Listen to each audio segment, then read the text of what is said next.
In March of 1925, an intrepid group of Duquesne students launched the Duquesne Duke student newspaper.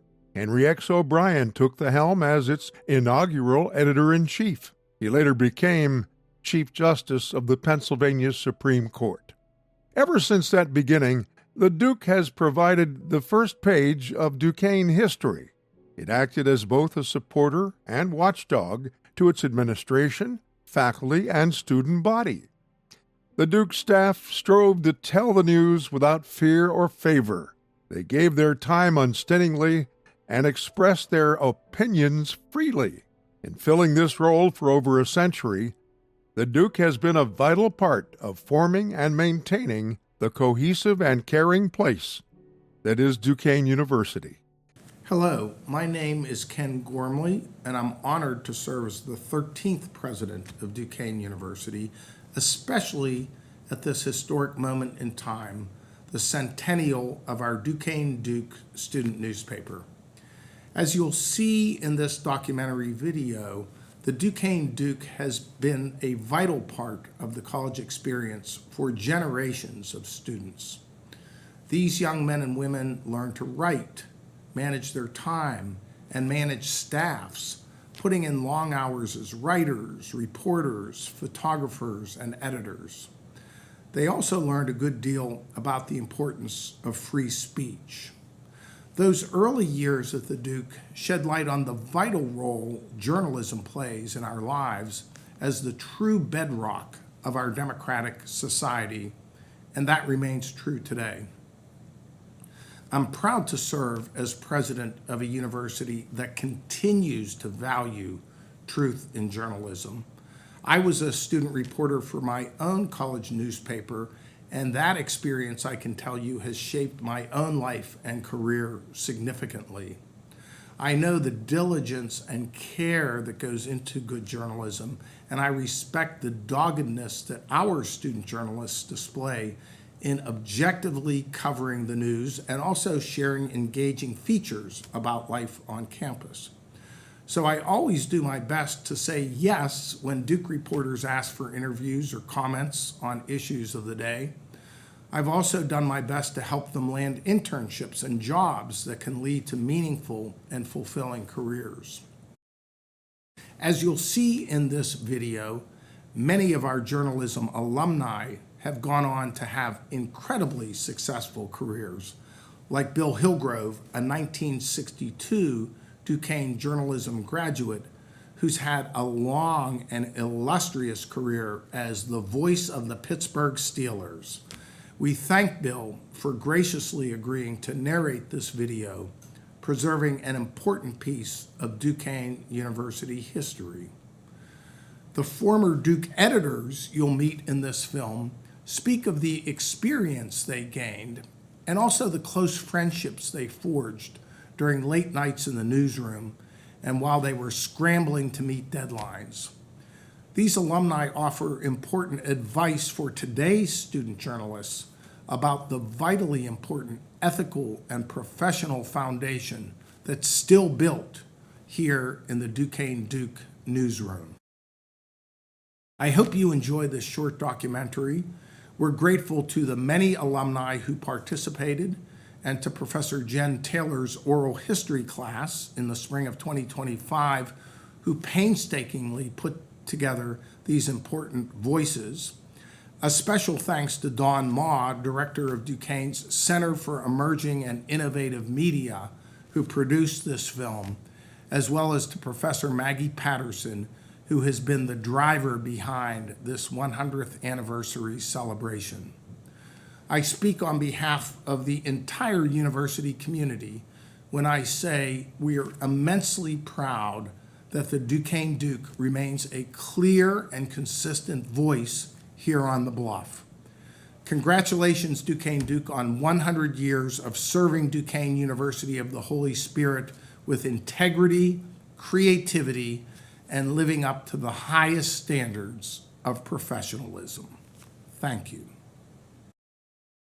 In the spring of 2025, a Duquesne oral history class interviewed 15 former Duke editors-in-chief.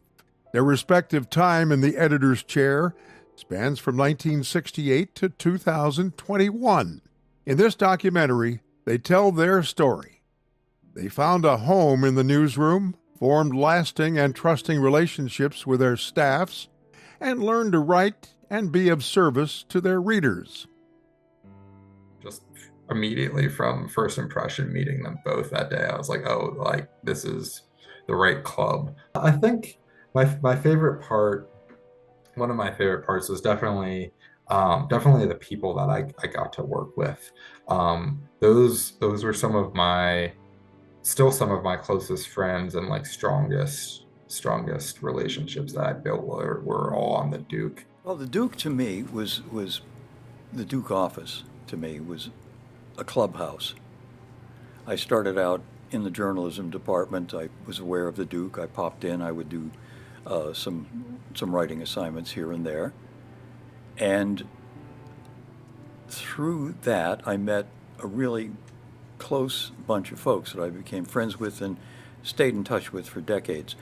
Yeah, I don't know. It always felt very homey to me. I think that was something that I also really liked about Duquesne, is that it was small enough that it really did feel like a community. I tell you that story because that's how I made the majority of my friends, lifelong friends. I met my husband at Duquesne, who was a student government president.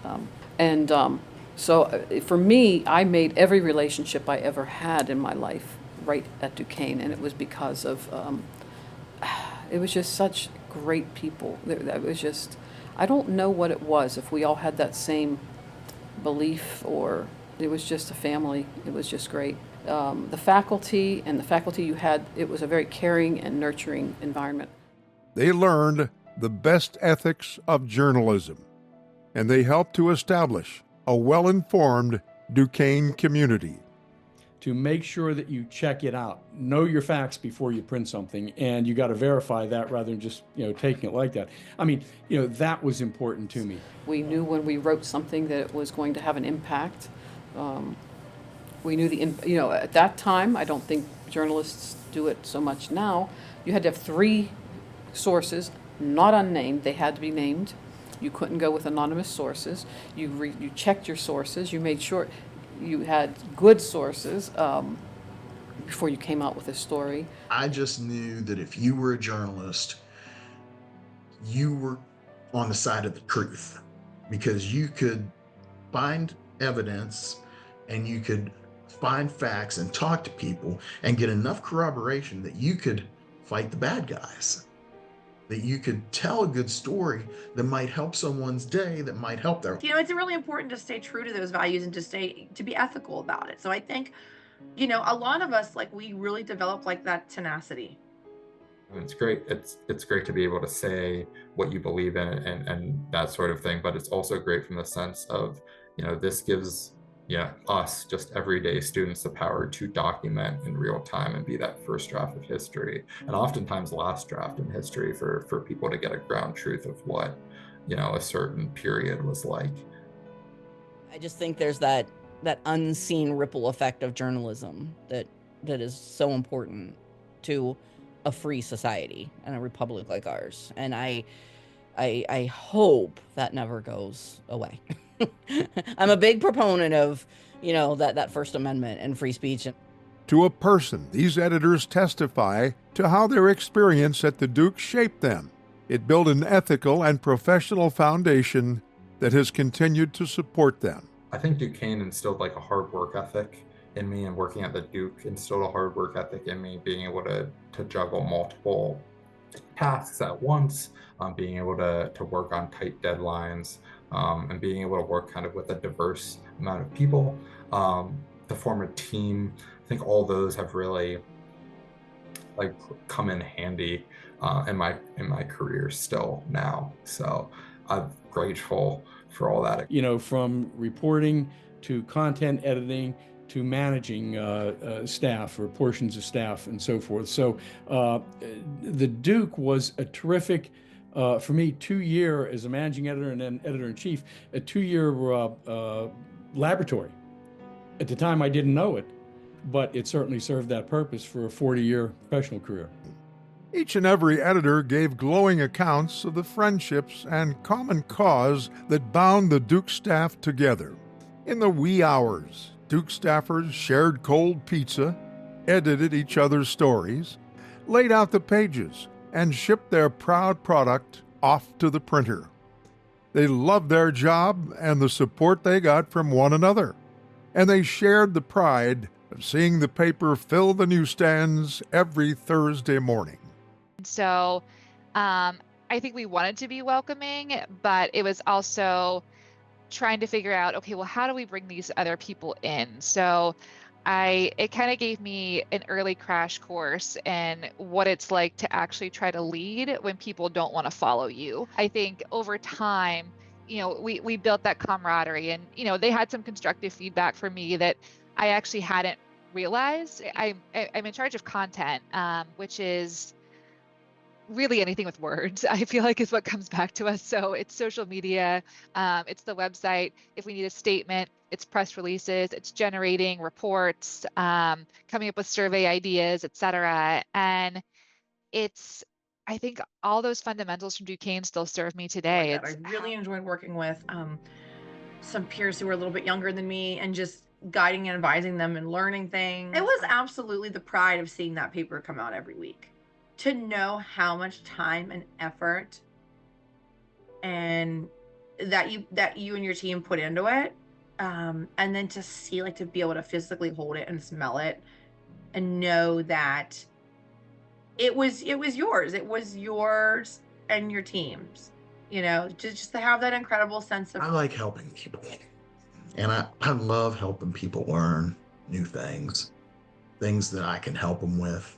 I like to learn new things, but when I can help other people learn things that I know or that whatever, that's it for me, man. That's my favorite part, and that rush of seeing someone get it, of them making the right choice, making the right call on reporting a story, or on using the correct conjugation or voice. I know that's corny. I know that's nerdy. When we put out a good paper that looks sharp, has great pictures, and lots of good content, love that. But I learned so much about different perspectives and different heritages, and just all this beautiful diversity that I would have never known if I had just stopped at WVU. Important lessons learned taken into later life. No matter where their professional paths led them, each editor testified that the Duke shaped who they became. The newsroom's lessons have never failed them, they said. They learned how to write and how to find common cause in the face of disagreement. Later, as they rose too in their professions, they credited their experiences at the Duke for teaching them how to bring out the best in each member of the staff. There were practical skills that I picked up on the Duke that were much more vivid than the classroom stuff in the journalism department. How to edit a story tightly, how to write a story, how to deal with an interview, or to cover an event, how to ask questions, how to plan ahead, how to hit a deadline. Deadlines always were looming. So it was a combination of social reinforcement, a question of feeling more integrated into the campus community, learning some real life skills that I used for the rest of my life. I was more prepared than I ever needed to be. I used the skills I learned on the Duke, both from a management of people, dealing with stress, dealing with difficult situations, managing various talents, then the style and the editing and the layout and design the skills that I was taught on the job, never taught in class. I think it really hit home for me. It really sort of solidified for me the importance of mentors in general, but also in sort of the educational endeavor. And I think that's really shaped how I approached my work in student affairs, and it's really shaped me as a professor as well. Like, I can still remember the conversation with him when he said, I think you should think about getting a master's degree. It was like light bulb moment. It never occurred to me. And so that was life changing. I learned everything I needed to be successful in my career at the Duke. I mean, I say that with full confidence. I think my favorite part of being the editor was I didn't feel like I was in school. Like, I felt like I was actually working a job, you know, and doing like what I was going to be doing with my career. And even though we were, you know, covering university things, we were working with college students, like it didn't feel like school to me. It felt like very serious and adult and grown up. Oh, exponentially. Gave me confidence in my own work ethic, for sure. Gave me some visibility, but I'd say the most is confidence in my work ethic. I learned how to work under pressure, which from an advertising standpoint, 100%. That was 100% working under pressure every day, all the time. Never afraid of a long hour. Had to be succinct.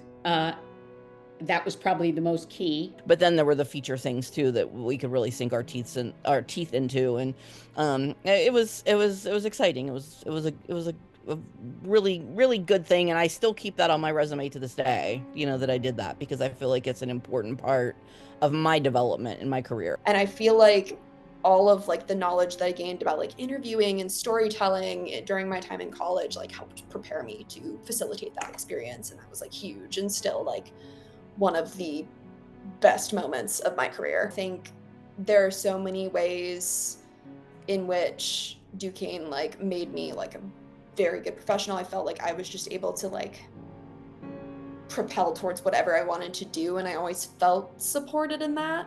And it was so cool to be able to like, I know it was like a smaller school, but I was able to like achieve all of the things I wanted to achieve with like the help I got there. Oh, it helped me absolutely in my career, for sure. And just being at Duquesne, I mean, there's great professors and the advisor is fantastic. You get the real world experience of seeing it and doing it. So like there weren't any surprises when I went out into the like real world, I guess, in my career. Like from reporting and writing and editing, and I mean, I don't do much with like the publishing now, but those whole steps totally helpful. Outstanding stories and reporting/editing experiences. The Duke staff reported on issues around campus, of course, but also how issues in the city, the nation, and the world affected students. They wrote about tuition hikes, complaints about cafeteria food, and faculty grievances. But they also covered murder and tragic deaths, as well as the impact of far-off wars and nearby riots. Also, my senior year as editor-in-chief, myself and a few of others, we covered like two kind of big tragedies in Pittsburgh. One was the mass shooting at the Tree of Life Synagogue in Squirrel Hill, which Josiah and I found out about that before a lot of other people, where we had happened to be messing around on a police scanner app that morning, and ended up hearing, you know, the beginning of the police response to that, and getting a sense of like, oh no, like something really horrible is going on. So I ended up going to the FBI press conference after that. I was coming into the office, waiting in line at the Squirrel Hill Tunnel on Parkway East, and radio comes on and says they bombed the World Trade Center. I'm like, hell, you know? And I turned the radio up a little bit, and I'm like, is this real? Sure enough, it was real, and people were scared to death, because one of those planes was coming to Pennsylvania. How do you even report on something like that? It's an act of war. I took that back down to the paper, and September 11th was on Wednesday. I know this because we already had the paper ready to go, and all we had to do was fill in the stories, copy edit, and paginate that day. We had it all planned out, and we were even ahead of time. Yeah, not after that, because we had like half a day I'm not meaning 12 hours. I'm meaning like, I don't know, maybe 7 or 8. I can't remember for sure. So we wanted to do something good for the university. So we reported the news. We reported factually on what we knew at the time was going on. I don't know if all the coverage was right, but it's what we knew to be the truth. Oh, I would say the Rosemary Parsi deanship was probably the biggest story. Wow. Yeah, I would say that's probably the Rosemary Parsi style of nursing and changing nursing for that period of time. And now holistic nursing is pretty much the way things are going, but you still have to have practical experience. Like I said, we removed a dean, essentially, from a deanship. I recall that we were, at the time, the late U.S. Senator Ted Kennedy was seeking the Democratic nomination for president in 1972. We went down and covered and took photos of one of his campaign appearances in Pittsburgh and, published that. So, it was kind of deciding a good balance of stories relating to campus, the hot issues on campus, as well as what's going on in the city, and particularly any issues that would be affecting Duquesne students, as well as just interesting content. So, as news editor, I covered there was a shooting at Duquesne of 3 men's basketball players. It was at a Black Student Union party, and the event was on a Saturday. It was a dance, basically. It was like a sanctioned by that organization. And there was someone who attended the party that was not a student or was not affiliated with campus. And there was an altercation of some sort, and he had brought a gun onto campus and he shot 3 basketball players. And that was an incredible, scary time. Yeah, there's a few that stick out to me, and like some of them I was doing different things. I know there was one that was most very much like an all hands on deck situation. We had a bomb threat in my senior year, and it was very much like we got it, and me and a couple other staff members just threw down, ran to the newsroom, ran out to talk to Duquesne police, try and get Pittsburgh police on hand, try and get quotes from students, things like that. And that won us a regional award, I think. And we put that together really quickly. And that was one of the most memorable ones in that, I feel like that's very much how real news functions. One of the things I consider a defining moment of that year with the Duke and with the adjunct and teaching editing is that day talking about Columbine, where I knew it was within my power to just sit on a desk, put the books away, and say, let's just talk about what happened. And that showed me how to be a different kind of leader than just doling out tasks. It was about actually talking with people and treating people fairly and listening to them. The most notable stories were certainly, frankly, the most notable stories were from the end of my senior year when all of that went down with the administration. Like I said, we published twice a week, which was huge for us. We were covering the controversy with the Tamburitzans. We were covering Dennis Golden's forced resignation, and then several other members of the student affairs staff resigned as well. So we were covering all of that. And, I don't know how it would be to be on campus now, but back in the day, again, with no internet, I think life was a little bit more sort of contained, and sort of campus was your world. So, when a number of people are getting fired or leaving, who are people you've counted on and people who run the support services and so on that you use. Another thing that happened during that time was there was a crisis sort of service that was sort of put on hold. So that felt unsettling. Like, what would students do if there was a crisis? So there was a lot that was happening in our little world. So I'm going to say that every story that went out impacted somebody at Duquesne. And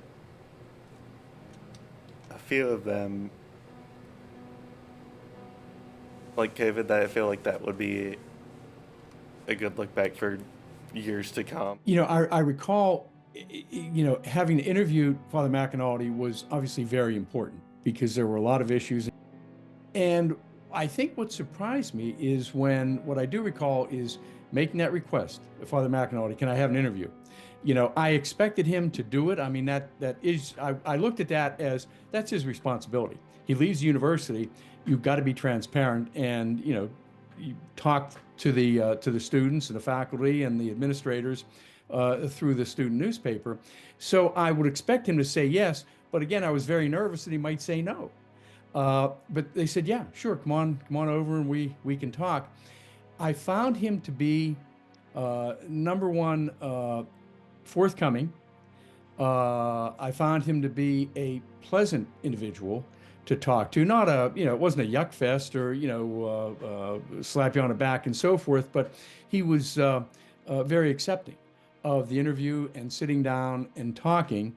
I'm sure there was information he withheld and held back, but he wove it in a way that I left that feeling satisfied. And then now he's university president, and there's a certain amount of respect there, but there's also a duty that he had to answer questions and to take those questions on. But I found him to be, like I said, a good guy, and he was good for Duquesne University. He helped put Duquesne back on steady footing financially, and I think in terms of the reputation of the university. Okay, 1968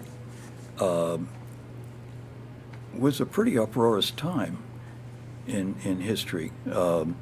Martin Luther King was assassinated in the spring. Bobby Kennedy, the Attorney General, was assassinated that spring. Vietnam War was becoming a major issue. So there was tension. There was, go back to King's assassination, following that, there was, 6 weeks of rioting across the United States, including the Hill District, which was essentially across the street. So we were pretty intensely aware of what was going on, and we had our student reporters and our photographers going out to cover what was happening essentially in our backyard. So it wasn't just somewhere out there there's civil unrest and protests going on. It was right here. So that was vivid, I would say. That would be one of the key events during my tenure. You know that a pope is going to die or is close to dying or will probably die on your watch.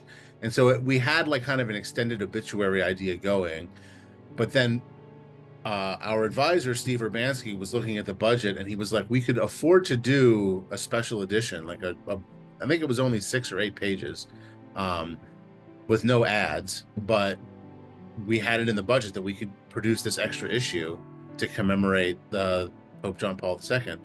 So that was an interesting just journalism moment because you're just waiting for the story to happen. Like we were ready to go. Like we had a lot of stuff prepared. Like we knew what we were going to do. We had game planned it really. The thing I liked most about that edition, honestly, the thing that really sticks out for me, it's a strange detail, but we needed an image for the back of the paper. We just needed to fill the space. And somebody found this great picture of him when he was like our age, like a college-aged man, like hiking. And it's just this beautiful picture of him. He's just like in a short sleeve t-shirt and shorts with a backpack and like sunglasses, and he's up on a mountain. And he looks like any other kid on campus. And it was just, it was just a way that I had never seen him like that before, right? Pope John Paul was always all in the Pope stuff and old and everything. And it was a wonderful picture. The introduction of computers changed everything about production night at the paper. Early editors talked about banging out stories on a typesetter. They coated the back of every column inch with hot wax and stuck the copy to a layout page. At about 4 a.m., the editor drove the finished pages to the printer, who made the plates and delivered the printed paper to the campus newsstands early that same day. Production nights end earlier for the staff now, usually around 1 or 2 a.m. Still, that's late enough for pizza to get cold. The passage of time brings wisdom and perspective. Looking back on their times in the Duke newsroom, these past editors offer advice to the young who have now inherited the Duke. I would say, I think now more than ever, it's important to pay attention. Because I know there's so many ways to get news now, social media, Twitter, TikTok, whatever. But there's professional journalists for a reason. And it's important to support professional journalists because anybody can post a video on TikTok. It might be accurate, it might be informative, but you don't know. And there's a lot of misinformation. There's a lot of half-truths out there, kind of all sorts of stuff. But the importance of journalism is there are people out there whose whole job it is, they're paid to do every day, to go and find the truth, and to present that to you accurately and factual. And it's really important about physical media. So like getting the physical newspaper, which when I was at Duquesne had physical copies of the New York Times available at multiple locations throughout campus every day. But having a physical paper or magazine of your choice, whatever outlet, I think makes a huge difference in that. You can go to the website and the app, and that's great. But when you have the physical paper, I've always found you read a lot more than you would just going to the website, because it's all the best way to get informed is to read, good journalism.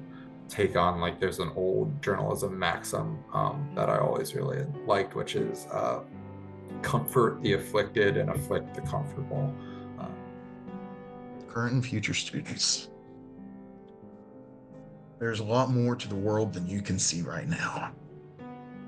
There's so much out there for you, and you will face hard times and worse times. You'll also have some pretty good times along the way.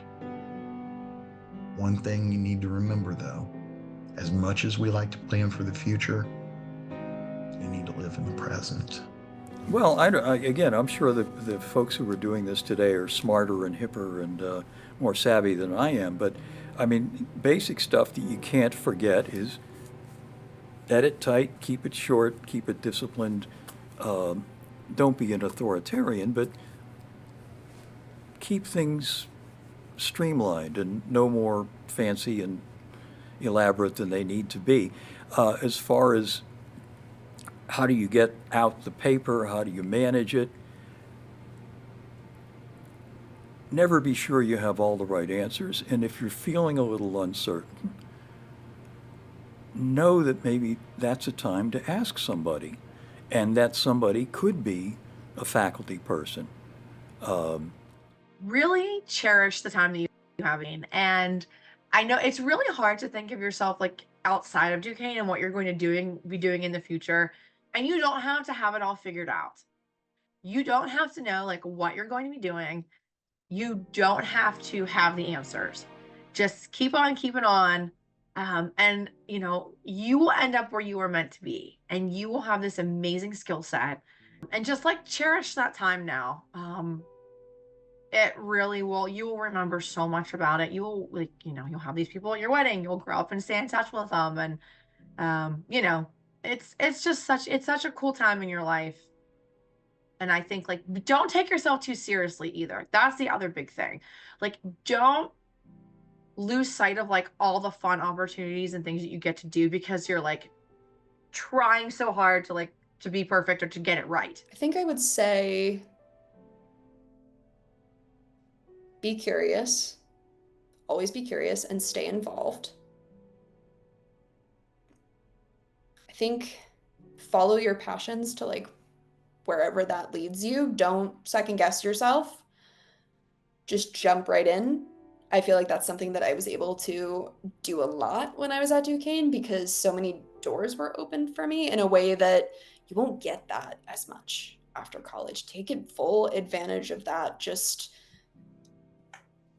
figure out what you care about and just run after it, whatever that looks like for you. So that would be my advice to editors, would be build a diverse newsroom and recognize where you're weak and bring in people who help you not be that way. But for any like students who are working at the Duke or trying to make it in journalism, I would say, good luck. I mean, it's hard because I graduated in the Great Recession, and then newspapers were killed by Google, so it's not like I entered into an easy job market either. But I think the hardest thing to reconcile these days as a journalist is you have to have the ability to get people to click on your story. I would say, oh my gosh, so much, like just so much, because I there's so much going through at that age. Like I remember where my head was at that age, and you don't even know what's possible for you. And I am the first one to say that life will break you in ways you never thought possible. But there's also really, really good things. And if you want to be a journalist, do it. Enjoy it. And like enjoy every second of it. College is one of the most fun times you're ever going to have, because you've got the opportunity to make mistakes, but you've got the opportunity to embrace everything that's available to you on campus. Extracurricular, in class, out of class, friendships. Take advantage of it and shut down the clutter of the social media piece of it. So I guess there's two things. The first one is on more of a personal note, where really enjoy your time and value it while you're there.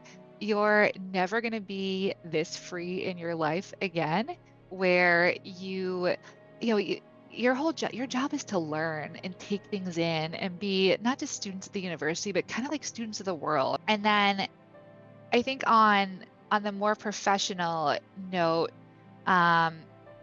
stay in touch with your classmates. You never know who's going to be where, and you might have moments to work together later in life, or you'll find there's these Duquesne, networks or connections in places you weren't expecting. And so, it probably goes back to the first one, where take advantage of that time and really take in who's around you. Enjoy your time at Duquesne, and it is what you make it.